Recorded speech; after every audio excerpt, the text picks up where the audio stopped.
Mag-subscribe na at mag-like upang masundan ang bawat kabanata. Malaking tulong din ito sa gumagawa. Maraming salamat. Narito ang buod ng kwento. Ang kwento ay nakaset sa isang mundo kung saan ang mga sumasamba sa demonyo ay aktibong nagtatangkang makakuha ng kapangyarihan. Nakilala natin ang isang makapangyarihang babae na tinatawag na White Rose, na isang broker ng mga bahagi ng halimaw at serbisyo sa ilalim ng lupa. Siya rin ay ang nakatagong pagkakakilanlan ni Anna Primrose, isang kapatiran ng Temple of Light. Nahuli niya ang isang lalaki na tila isang makapangyarihang tao, posibleng isang Demon Lord Apostle. Introduced din si Ned Stryer, isang apprentice ng isang Demon Lord Apostle cadre. Siya ay na-demote sa hunting party dahil sa mahinang pagganap. Tinawag siya ng kanyang superior upang harapin ang isang mad dog na tinatawag na shark na nagdudulot ng problema at humihiya sa mga sumasamba sa Demon Lord. Binigyan si Ned ng isang makapangyarihang item, isang artifact ng Demon Lord Apostle, upang gamitin laban kay Shark. Ngunit ang superior ni Ned ay ginagamit si Shark bilang isang smokescreen upang itaguyod ang kanilang sariling layunin.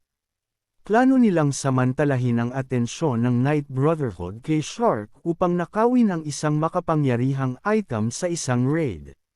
Si Ned ay may mga pagdududa rin kay Shark dahil siya ay tila may kaalaman sa kanilang mga teknik sa martial arts. Gagamitin niya si Shark upang imbestigahan ito. At kung hindi siya kaalyado, papatayin niya ito. Nagtatapos ang kwento sa pagbuo ni White Rose, ang broker ng halimaw, ng isang kasunduan sa isang kliyente. Siya ay handang magbigay ng anumang item na kailangan nila, basta't bayaran ito. Sino ka? Ano bang nangyayari, ate? Lumabas na kayo dito. Pasensya na. Sinasabi ko sa inyo na lumabas na kayo dito, sa Diyos. Opo, ma'am. Galit si ate. Magmadali na tayong lumabas. Ikaw, mas mabuti pang hindi ka nagsisinungaling sa akin. Paano mo nalaman ang pangalang yan? Sikat ka naman, bakit hindi ko malalaman ang pangalan mo, ate? O dapat ko bang sabihin, White Rose, ang broker ng mga halimaw? Kapatid ng Temple of Light, Anna Primrose. At ang kanyang nakatagong alter ego.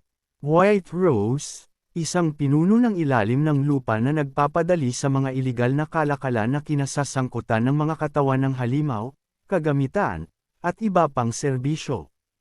Ang pagtatangka na gamitin ang mga halos hindi gumaganang kagamitan na inaalok sa mga nasa hunting party para harapin ang mga dungeon ay halos katumbas ng pagpapakamatay. Kaya naman pupunta ka sa babaeng ito para makipag-usap. Papunta na rin sana ako sa iyo. Kaya utang ko sa iyo ang pagdating mo para sunduin ako alternasyon. Paano kung itali mo muna ako? Mahirap magnegosyo habang nakahiga ka.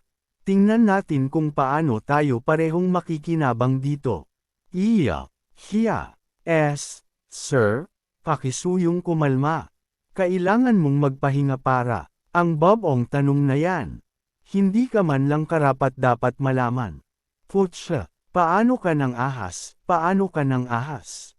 Papatayin ko siya. Papatayin ko ang hayop na yan ng 10 beses. Ano bang nangyayari dito? Ikaw ba ang nagdudulot ng lahat ng kaguluhan na ito habang may mga pasyente na nagpapahinga? Oo, Sir Ned, dumating ka na ba? Hoy, manatili ka sa kama mo. Mga manggagamot, bumalik na kayo sa inyong mga kwarto. Ako na ang bahala dito. Opo, sir, narinig ko na ang lahat. May nangyari sa Market Street. Humihingi ako ng paumanhin. Minamaliit ko ang aking biktima. Pero wala itong dapat ikabahala ng mga katulad mo. Ika-aalala ko. Ikaw nga ang sumisira sa ating reputasyon. Alam mo ba kung ano ang naririnig ko buong gabi? At hindi ito dapat ikabahala ko. Sinabi sa iyo ni Matias, hindi ba? Na huwag kang magdulot ng kahihiyan sa atin. At ipinakita mo ang palabas na ito. Sa harap ng lahat ng mga mababang alipin na yan. O Hawk, pinagwalang bahala namin ang pagpatay mo dahil umaasa kami sa iyo. Nang ipakita mo ang iyong kakayahan na mahanap ang mga Demon Lord Apostle. Naisip namin na mayroon kang espesyal na talento, Shark. Pero simula noon, ang 6 na buwan na ginugol mo bilang isang heretic inquisitor ay puro basura. 2 lang ang nahuli. Ang mga nasa itaas mo ay hindi nasiyahan sa iyong pagganap. Sinusubukan mo ang pasensya namin. At pagkatapos ay naging katatawanan ka ng buong bayan. Dapat kitang ibalik sa butas kung saan ka nanggaling. Pakiusap, bigyan mo ako ng isa pang pagkakataon. Hayaan mo akong patunayan ang aking halaga sa iyo, isa pang pagkakataon. Gagawin ko ang lahat, pakiusap. Gagawin natin ito sa ating paraan. Huwag mong patawarin ang taong humihiya sa iyo. Ang iyong hatol ay matutukoy pagkatapos mong patayin siya. Kung hindi mo man lang magawa iyon. Patunay lang na hindi ka man lang karapat-dapat magsuot ng pulang balabal. Narito, gamitin mo ito. Ito ay, ang mga Demon Lord Apostle. Ito, tiyak na hindi ito. Isa sa mga apostol na napatay mo ay may itinago nito sa kanyang silid. Kung gusto mo itong gamitin o hindi, nasa iyo na talaga iyon. Pero duda ako na gagana ang parehong paraan sa aliping iyon. Sana makagawa ka ng desisyon na hindi mo pagsisisihan. Mad Dog, Shark, isang arch-enemy ng hunting party. Sa nakalipas na kalahating taon, pumatay siya ng hindi bababa sa 26 na alipin. QQ. Ang pagbaba sa hunting party. QQQ. Ay katulad ng pagbibigay sa kanya ng hatol ng kamatayan. Parang ganoon. Nagsimula pa lang ang buhay ko. Ano naman kung natisod ako ng ilang beses? Hindi ito magtatapos dito. Siya ang mamamatay, hindi ako. Hiyahana aha. Bantayan mo ang kanyang mga kilos, at iulat mo sa akin. Sir, opo sir. Ang isang tao ay dapat maging mapagkukunan sa mga sitwasyon na kulang siya ng impormasyon. Kaya naman pinapatawad ko siya, sa ngayon. Espesyal na talento, ang putang ina ko. Hindi niya malalaman na siya lang ay pinapadala upang maging smokescreen para sa atin. Mas lalo akong nagpapasalamat. Salamat sa pag-aalsa ni Shark, na wala ang focus ng Night Brotherhood sa atin. Huhu, makikipag-ugnayan tayo sa Night Brotherhood sa panahon ng pagsalakay at papalitan natin ang item. Samantala, aalisin natin ang supervisor ng temple. At ang mga Demon Lord Apostle ang magiging namamahala sa 3 distrito. Ned Stryer, ang apprentice ng isang Demon Lord Apostle cadre. Ito ang pinakamahalagang panahon ng ating misyon upang baguhin ang takbo para sa mga sumasamba sa Demon Lord. Hindi tayo dapat pigilan sa anumang paraan. Sa pagsasabi nito, gusto kong imbestigahan mo ang background ng aliping iyon. Sir, ang ibig mong sabihin ay ang lalaking. Opo, sir. May kaalaman siya tungkol sa ating paaralan ng martial arts. Ang tanging taong may kaalaman sa teknik na ito ay ang aking master at tayo, ang mga tagapagpatupad.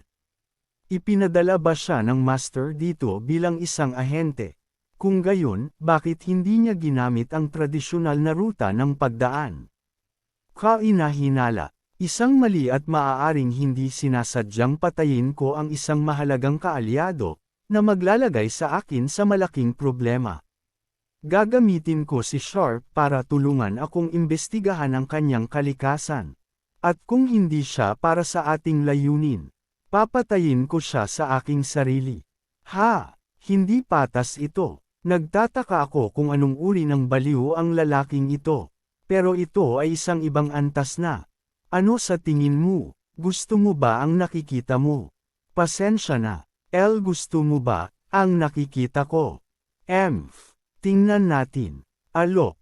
Predator Corpse she. Walang mana stone sirang utak at buto. Natanggap.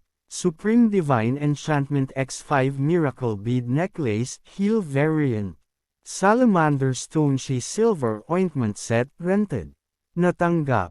Supreme Divine Enchantment X5. Miracle Bead Necklace, Heel Variant, Shea. Salamander Stone Shea, Silver Ointment Set, rented. Blessed Sun Herb, Blessed Moon Herb, Deer Antlers, Tuldok Tuldok Tuldok, at iba pa. Wala akong hindi makuha. Kailangan mo lang ibigay ang pera. Para sa kabuoang 5K ginto. Kailangan mong makakuha ng hindi bababa sa 3 higit pang mga halimaw na katumbas ng predator. Hindi magiging problema iyon. Dadalhin ko sila sa loob ng susunod na 3 linggo, kaya siguraduhin lang na dumating ang order. Bago iyon, pwede bang humingi ako ng isa pang pabor?